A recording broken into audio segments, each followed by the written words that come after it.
So today I'm going to show you how to solder the set data you will receive if you get the tester from me. So what you get is you get a PCB with all the SMD components already assembled.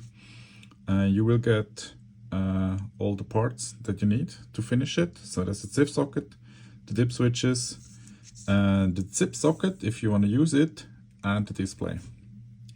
So first I would suggest that you start with the smallest components, so that's the ZIF socket. This consists of two parts, like this. So, and then we start like this. You put them in here. Then you turn it around. And then we start soldering. What you do is, as soon as you start soldering, you try to adjust that they are more or less straight. I will start by putting one solder dot in the middle, and then I check if it's properly aligned before I continue.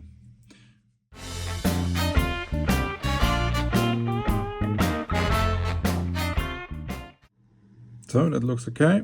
We have the ZIF socket in. So then next up is the dip switch.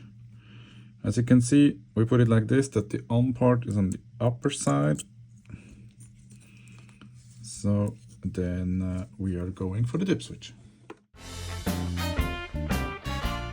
So then as soon as we have the dip switch in, next up is the ZIF socket. So for the ZIF socket, usually I do it like this, that I put it in the open position. Then we have to put it in.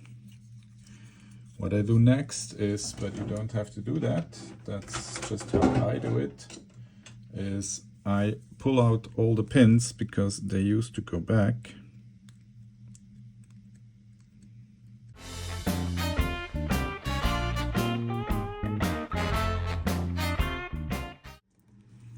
Then we have a look that everything is okay. And then at last we mount the display.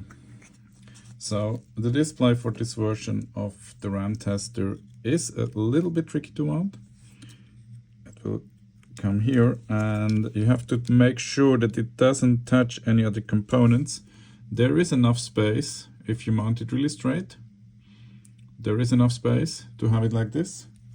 So what I usually do is I put some other PCBs below it so that I can actually mount it.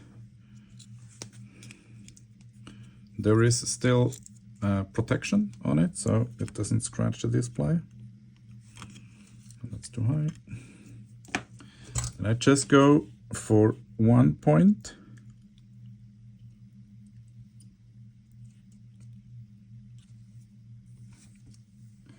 And then you can have a look and straight it out to have it in the correct position.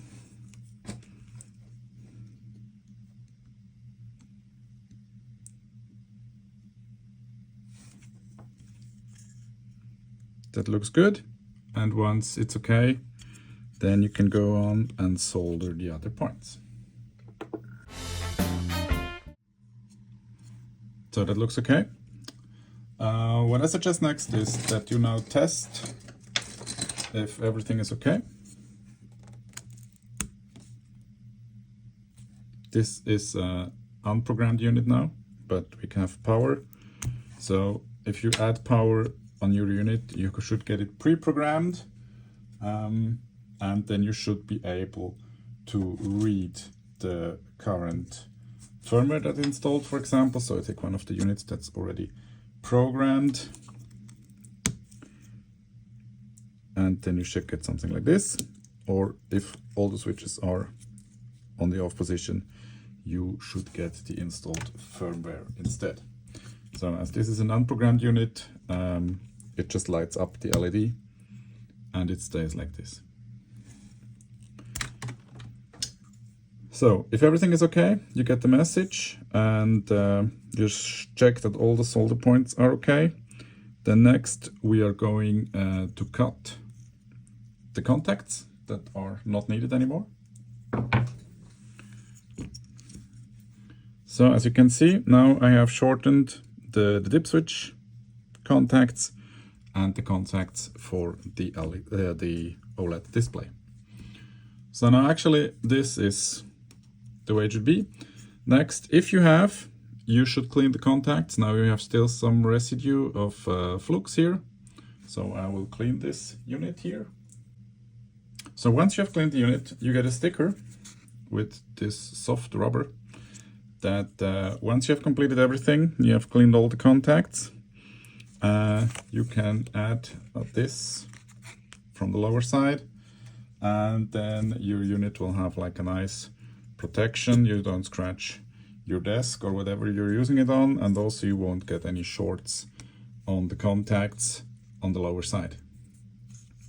So that was it. I think it's fairly easy to finally assemble the unit, and then you have your own RAM tester finally assembled.